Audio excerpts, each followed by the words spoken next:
Welcome to this comprehensive guide on India's updated labor regulations, focusing on the new gratuity rules of 2025. The new rules are effective from November 21, 2025, and are legally enforceable across India.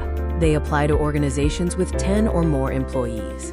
Immediate implementation is required, including retrospective application for eligible fixed-term employees.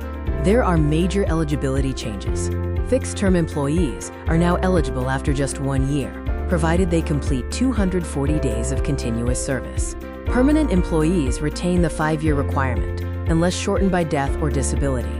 Coverage is extended to contract, gig, and platform workers. A critical new rule requires that salary for gratuity calculation must be a minimum of 50% of the cost to company or CTC. Wages include basic pay, dearness allowance, and retaining allowance. This rule is expected to result in a 25% to 50% increase in gratuity payouts. The gratuity calculation formula is last drawn salary times 15 divided by 26 times years of service. 15 represents the days of wages, and 26 the average working days. Service rounding counts 6 or more months as a full year. The maximum tax-free cap is 20 lakh for the private sector and 25 lakh for the central government. Let's look at a practical example.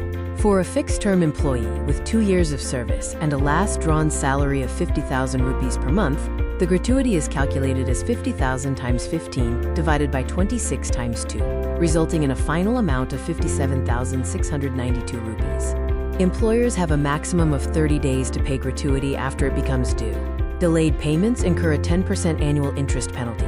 Final exit settlements should be completed within 2 working days, and monthly wages paid within 7 days of the following month. The regulatory framework involves 4 key codes: the Code on Social Security, 2020, the Code on Wages, 2019, the Industrial Relations Code, 2020, and the Occupational Safety Code, 2020. These define eligibility, wage structures, employment terms, and employee welfare. The impact on employers includes increased financial liabilities, potentially 25% to 50% higher. Restructuring of salary packages is required, and companies must recognize past service costs. Furthermore, there will be higher contributions toward PF, gratuity, and severance funds. Key takeaways include the 1-year eligibility for fixed-term employees, while permanent staff retain the 5-year requirement.